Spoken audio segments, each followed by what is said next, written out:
i7 ગુજરાતનો અવાજ। નમસ્કાર દર્શક મિત્રો, i7 ન્યૂઝ ગુજરાતીની સાથે હું છું આપની સાથે પાયલ બામભણિયા। તો જોઈએ આજના મહત્વના સમાચાર। દેવગઢ બારિયા નગરના કાપડી વિસ્તારમાં આવેલ પટેલ ફળિયામાં રહેણાંક મકાન ધરાશાયી થતા પરિવાર પર ખૂબ મોટી આફત આવી પડી। મળતી માહિતી મુજબ આજરોજ તારીખ 7/7/2026ના રોજ વરસાદ લાંબા સમયના વિરામ બાદ વરસાદ વરસતા ગરીબ પરિવારનું રહેણાંક કાચું મકાન સંપૂર્ણપણે પડી ગયું।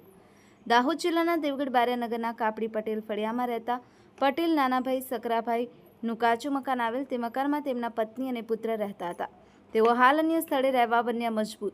તેઓ બંને પતિ પત્ની મોટી ઉંમરના હોય અને તેમના પત્ની લાંબા સમયથી બીમારીથી પીડાતા હોય। તેઓ હાલ પથારીમાં હોય છતાં પણ તેઓને તેમના ઘરના પલળેલા સામાન સહિત આવા ચોમાસાના ઝરમર વરસતા વરસાદમાં અન્ય જગ્યાએ રહેવા મજબૂર બન્યા। Mohanbhai Vankar, i7 news Gujarati, Devgadh Bariya.